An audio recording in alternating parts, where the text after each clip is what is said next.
Hi everyone, and thanks for joining us. My name is Mark Howe. I'm the Managing Director at Google for our agency-facing business across EMEA. Today, I am delighted to be joined by two men who, if you've worked in advertising for any period of time, should be very familiar to you.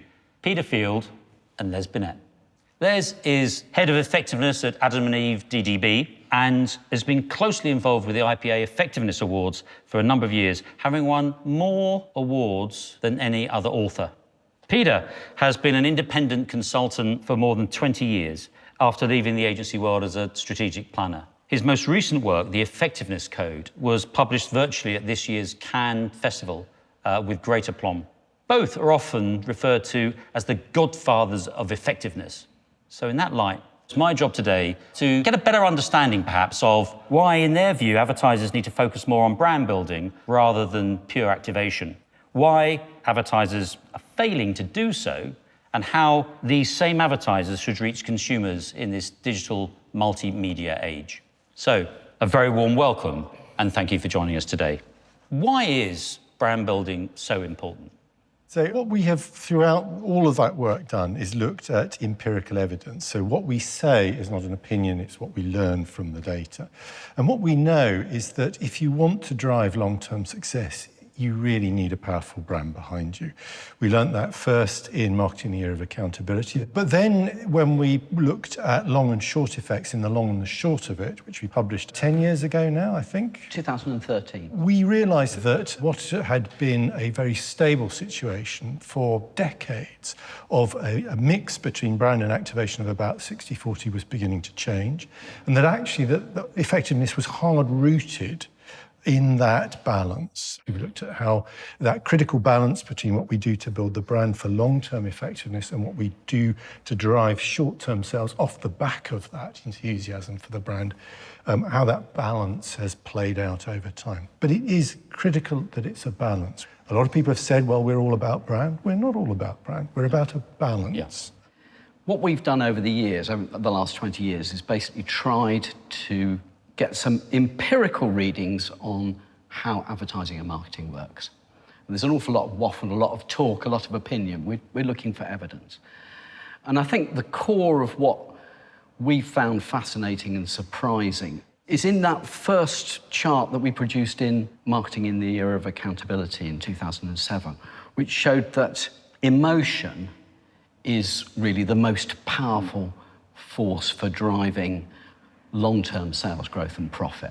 We were brought up to believe advertising was really a communications medium for transmitting, motivating, selling messages. And I think what we learned right back then in 2007 is that's not really true. Advertising primarily works not by communicating messages, but by making people feel something. Yeah. Emotions are the key to long-term brand building, which is what drives growth and margins, and ultimately is the main driver of profit. As you say, you first started thinking about this in 2007. Long and Short of it was published in 2013.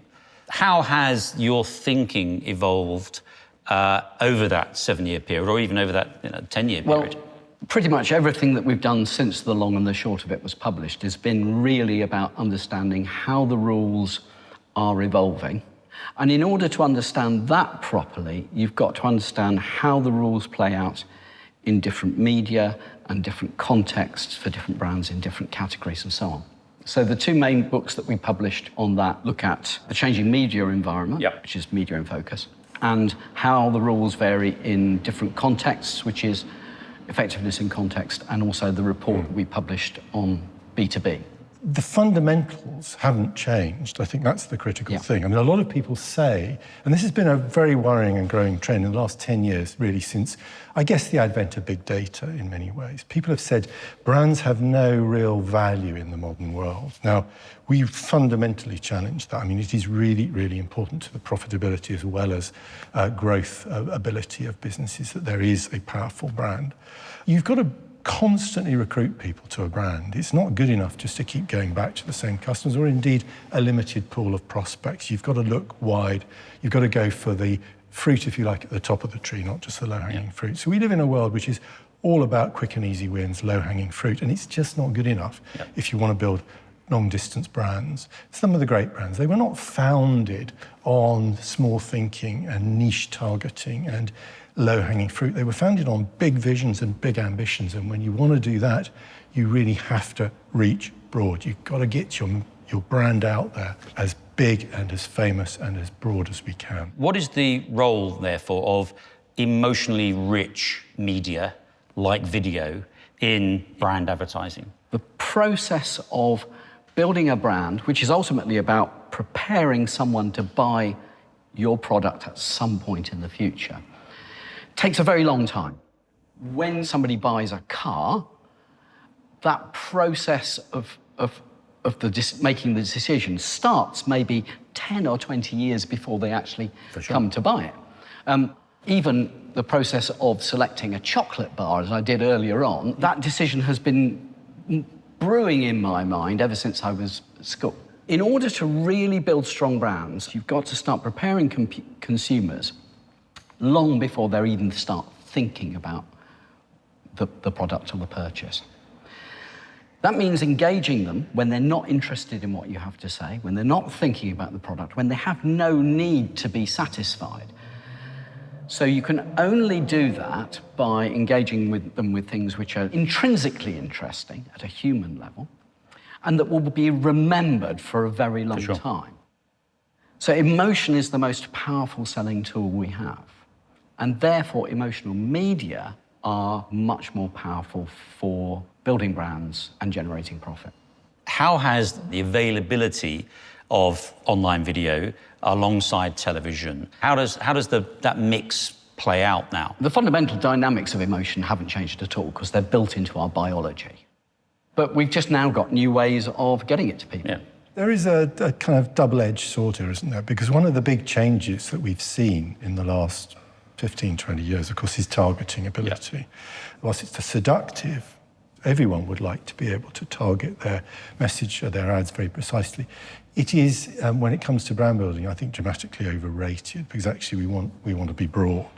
They're very different when it comes to short-term activation targeting, very, very useful attribute of new digital tools.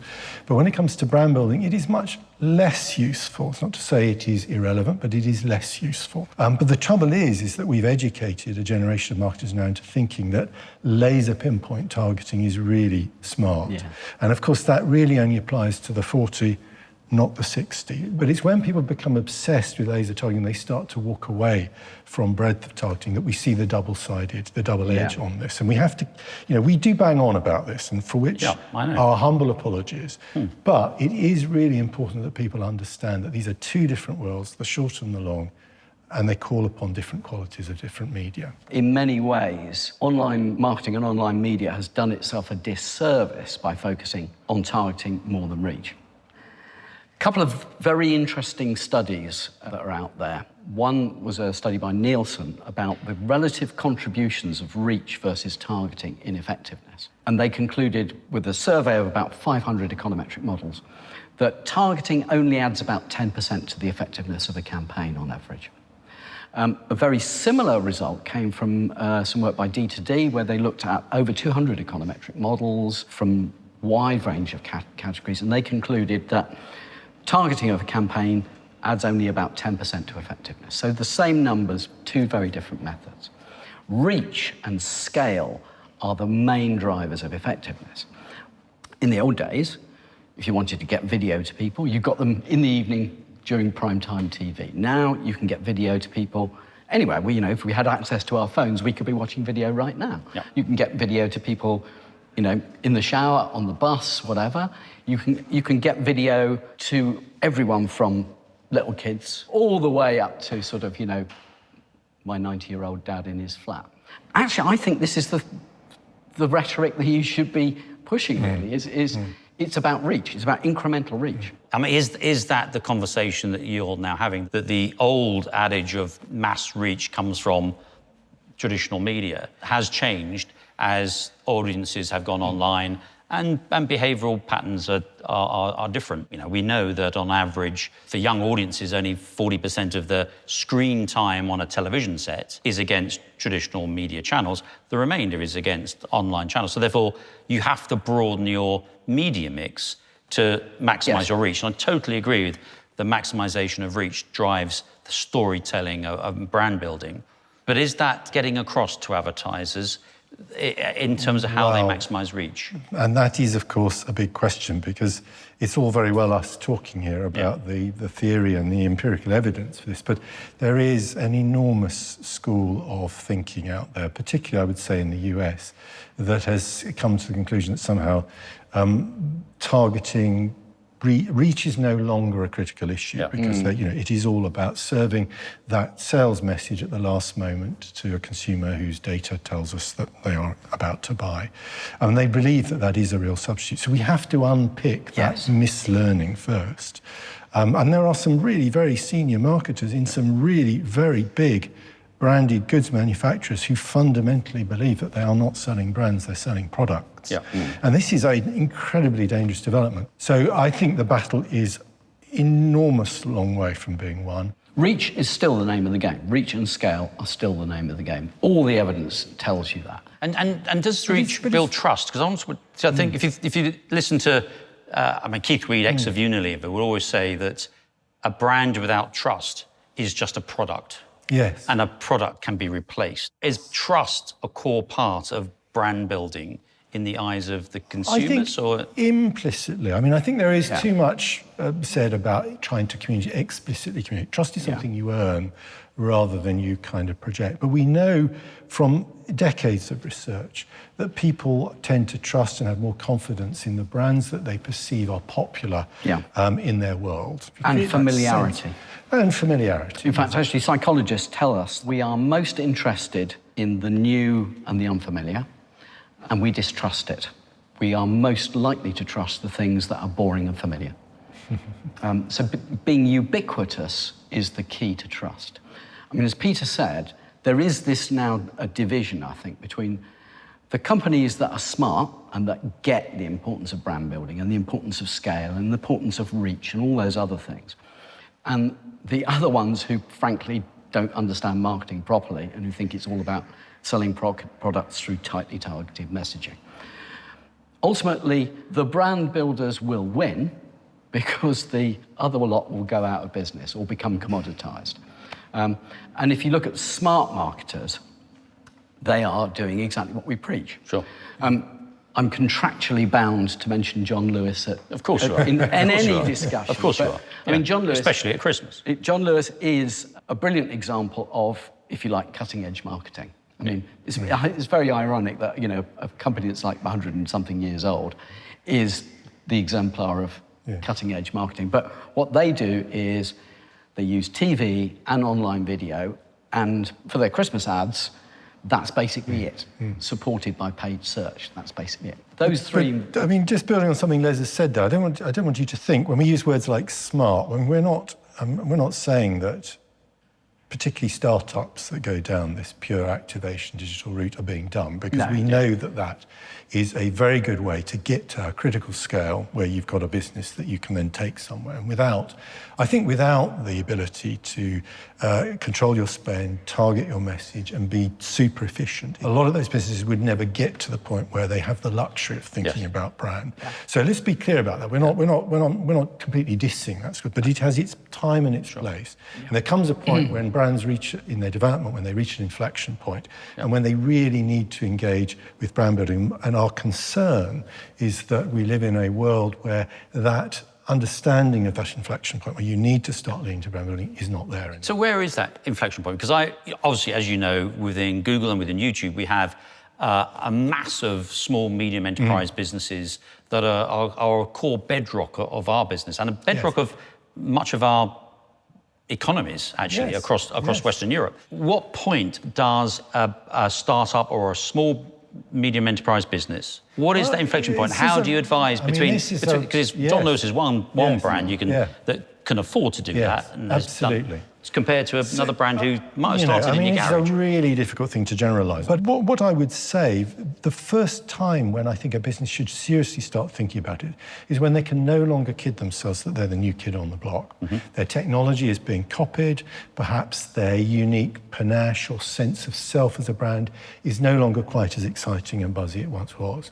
Because at that point, they are going to cease to benefit from the benefit of the new, and they're going to have to start to create something of their own to take them forward. And Les and I have both been very clear about this. The early days of development of brand are in many ways a special case. Yeah. You can break a lot of the rules, and you can get away with targeting, short-term thinking, and in many ways that is a sensible thing to do. When you talk about creative commitment scores in your work and the need to bring new customers into your brand, how important is online video and, of course, unbiased as I am, YouTube, in reaching new audiences to get that context for bringing new customers to your brand?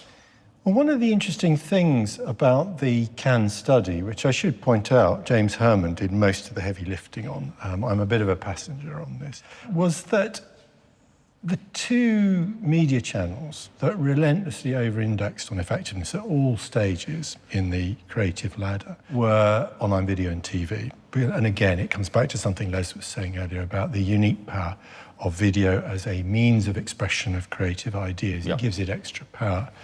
So, and again, the other thing that shines out from looking at many of these great case studies, and indeed the body of learning from the Cannes database and the WARC database, and indeed the IPA databases, which all of which are in violent agreement on this subject, is that one and one makes three, in a sense, when you start putting the reach of TV and online video together. And this shines out for many of the most high-performing cases.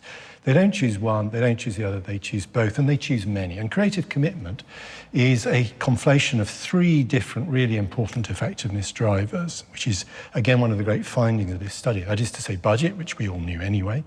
The second of which is duration, which Les and I have been banging on about since the long and the short of it. You need to give a campaign time. And of course, the third element of creative commitment is the diversity of media, the number of media channels you use.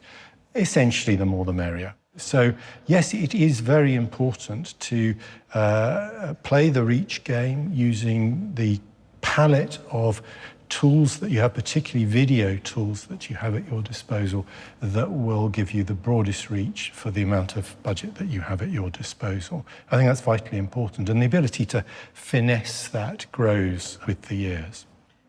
When you're building brands, you need emotion, and if you want emotion, you need to use video if you can, and you need emotion at scale, you need emotion with reach.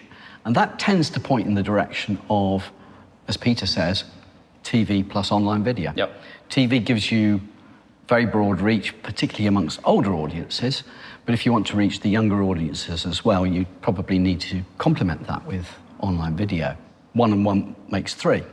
There is a synergy between online and offline video, and each can make the other work harder. If you want to get a really powerful emotional response from people, then stories are an important tool that you should consider using. We've evolved in such a way that we pay attention to stories, we remember stories, they're part of the way we structure our understanding of the world. So creative work that uses storytelling tends to get stronger emotional responses, tends to be remembered better, tends to be more powerful.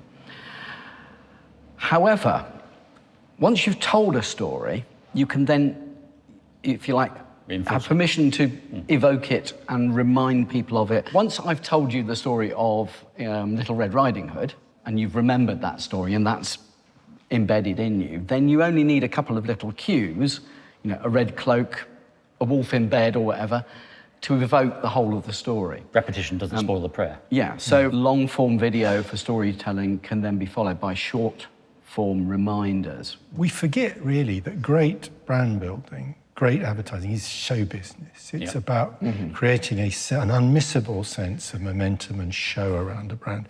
And if you can do that by playing with the capabilities, unique capabilities of the different video, particularly video, not only video media, but particularly video media, in a way that enhances the show business. It isn't necessarily just a reminder, but it builds on it in some way. I think that can be a powerful way of doing it. Do you think you can tell a story in 3 seconds? 6 seconds? The storytelling typically takes longer. you know. I think you can tell a story even in escalator side videos. As you're going down an escalator, there's a story being told. But proper emotional storytelling typically takes you on some sort of narrative arc. And human emotional inertia means that it's difficult to get those emotions, to evoke them very, very quickly. Apart from one or two negative emotions actually can be evoked very, very quickly. Fear, you know, outrage, horror. Unfortunately, most of those are not very useful for conventional marketing. One that can be evoked very quickly is humour. So if you've got very, very short time frame, the classic one-liner gag is a way of getting an emotional response from people that you can do. But then you've got to land it on the brand. So, I mean, to try and answer your question, which is, of course, a very loaded one, Mark, which is that can you tell a story in 3 seconds? Almost certainly not. Can you in 6 seconds? Maybe if you're very clever and very good and you've got a fair win. Can you in 30 seconds? Probably, if you're good. It gets easier along the video form. I guess you're asking about 3 seconds or 6 seconds because of skipping, aren't you? Yeah. Well, okay, so here's my view on that. Yep. If you want to actually do an emotional brand building job with the first exposure for an ad, you are not going to do it in that 3 to 6 seconds unless it's just a gag. Yes. You've got to get people to watch the ad. Now, there's some research which comes from you lot, which supposedly says that the average length of your most effective YouTube ads is 1 minute 41 seconds, I believe. I'll take your word. Yeah, so if you can get people to watch the ad, then online you have permission to actually engage them over much longer timescales. Yes. Once they've done that once, then in the 3 or 6 seconds you can remind them of what they've seen before, and then you are reinforcing that initial brand job. But to do the storytelling job, you've got to get them to watch first. So that means creativity that intrigues and hooks people in that first 3 to 6 seconds, but you really do want people to watch. This is, of course, the unique value of creativity. It's a way of just building brands. Keeping people in. I totally agree. I agree with what you're saying, guys. So what about Gen Z? So what about the younger audiences that perhaps are not watching that broadcast moment? Do you think the 60-40 rule applies to that younger audience, or do we have to work harder? Absolutely no doubt about it. I mean, it may well be that your media choices for that younger audience would be different, but the fundamental balance of spending the majority of your money building the brand in their memories in order to enable you to activate short-term sales powerfully is totally going to be the case, whether they're Gen Z, Gen X, Gen Y, or old fogies like us. It remains the same. I fundamentally believe that the 60-40 rule is rooted in the structure of the brain and the structure of human communication. It's nothing to do with marketing. It's about how people have evolved. It's and that's true. That's the Bill Byrne back again about humanity. Humanity, unchanging man. So it's true for children as much as old codgers. Why then are so many advertisers still actually not listening to the great body of work that you've produced? Clearly, one important factor in all of this is the pressure marketing is under to deliver ROI. Yes. From the CFO particularly. And ROI tends to lead you down the short-term path because the best way of maxing out your ROI is to find ways of spending small amounts of money on very limited but very measurable kind of initiatives. So it takes you down the short-term activation routes. And the ROI is often of these short-term activation pieces of activity, I won't call them campaigns because they're not, can be very, very high, but they just don't drive long-term sustainable growth. You have to address that. We have to take this message, this learning, beyond the world of marketing to the general world of business. It's the CFOs and CEOs who really need to, as the great ones do, instinctively understand it.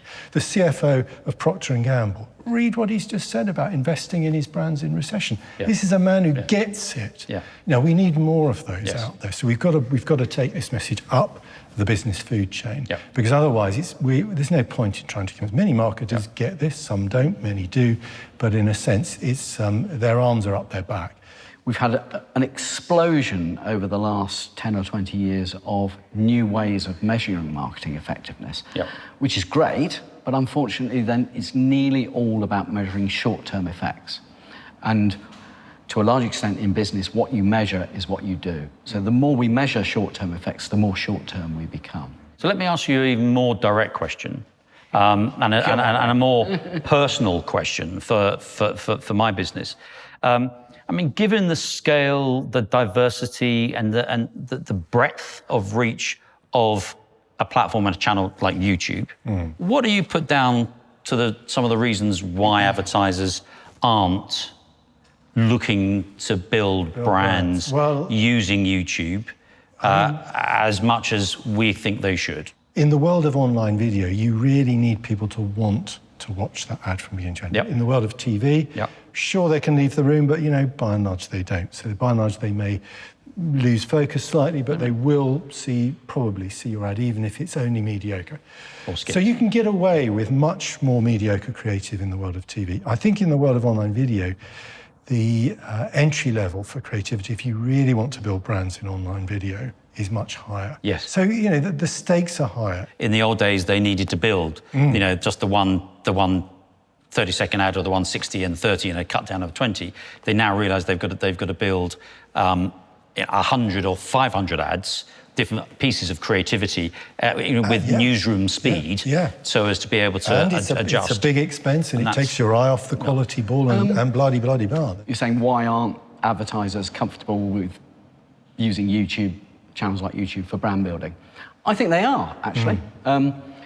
It may be that because I work at Adam and Eve, we are working with perhaps, sort of, if you like, first division advertisers. But I think most of them are very comfortable with the idea of using online video for brand building. You do get some companies that feel that, it's enough to make a little video, put it up there, and then just let it fly. Scale is what matters. And actually, you talked about multiple pieces of creative delivered at newsroom speed. I think that's completely wrong. I'm misquoting someone else. Yeah, well, okay. Because most businesses don't need to make that many pieces of creative work. What they need is fewer pieces. My bosses will probably not appreciate this, but fewer pieces of creative work, sweated harder and given more exposure and run for longer. But when you sweat them too hard, there may be times when they need to do that. There may be times when there is an opportunity to that. But I think as a way of life for a brand, I think it's very tough. You're going to talk about wear out. Well, I'll talk about wear out. Wear out is almost a myth. I think wear out may once have been a problem. When we first started working in advertising, maybe it did happen, but I think it's vanished. Wear out has almost always been a myth. So I talked to the... So maximum frequency. There's no maximum frequency in your book. Not quite. I think people can't afford it. Let me finish. So I talked to the global head of research for a large multinational corporation that takes measurement very, very seriously and always has. They run econometric modelling over all their campaigns. They've done it in multiple markets for decades. And he told me he has never seen a convincing example of an ad wearing out. Never. This idea that somehow brands need to be producing multiple exekutions personalised on a daily basis is just bullshit. Well, that's super important, because actually for this audience is actually therefore let's kill that myth. Because if that's a blocker in people changing their media choices, the media buying choices, then we should also discuss that. It would be much better to focus your efforts on producing a small number of really good ones. Because what we do know from decades of evidence is that great ads, kind of never die. They may very, very slowly fade away, but they never really die. The power of creativity and the great idea should be supreme, but you just cannot do that. If you set yourself a comms model that involves massively complex matrices of multiple ads targeting multiple different consumer segments with different approaches, not only is that a bit of a dog's breakfast at the end of the day, but also you just simply cannot give the quality attention to detail that you need. And it comes back to your point about minute targeting. You think is also again a challenge in reaching brand building scale. I mean, it's wrong in all sorts of ways. I mean, you end up getting lowest denominator creative that way. And what about measurement, though? You lose any sense of shared social Yes. community meaning for a brand. What we really need is good measurements of exposure, reach, frequency, and spend across all channels on a like-for-like basis. We need to be able to, in an independent way, say, this is how much people are spending across all channels. Yep. This is how much exposure they're getting for that money. This is how it builds in terms of reach. This is how it builds in terms of frequency. And until we do that properly, we're all kind of flying blind. And I also, totally agree with you. On how- that transparency how- piece, Yeah. we Yeah. want to champion Yeah. that Yeah. with you. But it has as an well. extra importance as well. It's not simply a question of kind of understanding what you get. We will never move the learning forward unless people really understand how to compare, two different executions or two different approaches. If we don't have reliable, transparent metrics that enable us to really lift the hood on those, how are we ever going to move forward? How do you think about the seemingly need in a digital world for brands to expect immediate gratification, immediate results? People have sometimes misinterpreted what we've said about long-term brand building, as if that somehow we're saying that brand building is something that only works in the long term. We've never said that. Okay. I mean, I love Jeremy Bullmore's quote about that, is that great advertising sells now and forever. If you look at the really great brand ads, they typically do sell right now. You can see it. I mean, you put an ad on TV, you put an ad on YouTube, you start to get, traffic to the website within seconds. Yes. Literally within seconds, Brand building, that flow of sales keeps going. Whereas the short-term activation stuff gives you the blip, but nothing else. If you've got a great piece of creative, you can make a sizable impact on a brand overnight. Yeah. But actually, you'd be much smarter to realise it's a long game and Yeah. that it's about reinforcement of those associations. Yeah. Through... It's about constantly. Propagating. Yeah, I mean, if that weren't true, then we wouldn't have the share of voice rule, which Yes. Les and I bang on about, Yeah. which relates share of market to share of Yeah. voice. If you could achieve all of this with one quick, noisy bang, then that rule wouldn't exist. Yep. So, guys, I want to talk about the unprecedented navigating COVID, navigating the impending recession. How do you advise all size and shapes of advertisers to commit to their marketing through COVID, even if their products may not be available or their service may not be Yeah. available? We have both been very consistent about the importance of brand building throughout all of this for businesses, because even if you can't sell now, even if people are not going to buy you now because of they're short of cash, how you behave as a brand during the crisis will affect what happens in the recovery and where you end up when we get back to normal. Recessions have always been great opportunities for those smart businesses like Procter & Gamble who realise that this is a chance to steal a march on their weaker competitors. They can very cheaply buy big exposure for their brands, so that not because they're necessarily wanting to drive sales now, they're going to accept that sales are down for some of their categories, not all, of course, but because it means that when we come out of this recession, guns blazing, and that is so strongly proven now.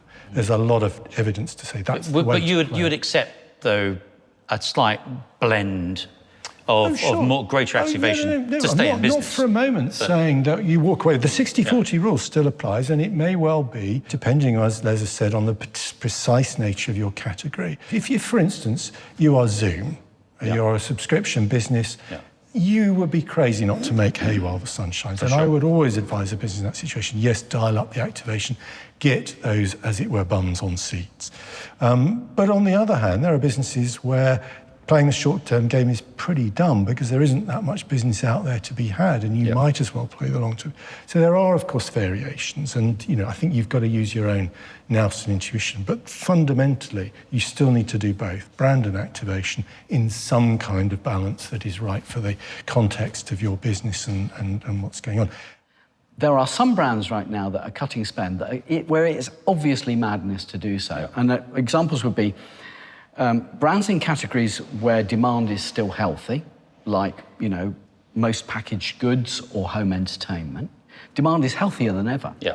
There are no restrictions on supply, no restrictions on distribution. So all of that's healthy, and media prices are low. So it's the buying opportunity of the century. And audiences are high. Yeah. And audiences are high, which is the other So piece. there are brands out there right now where I know that ROI from advertising for those brands will never be as high as it is now. And yet they're cutting spend out of a kind of herd panic, you know.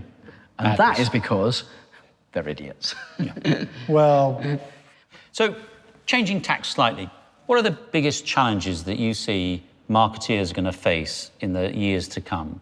Well, there's lots of challenges with all the new technology, all the new platforms, all the new media, and all the new metrics, just making sense of it all. It has become very complex and very, very difficult to navigate your way through.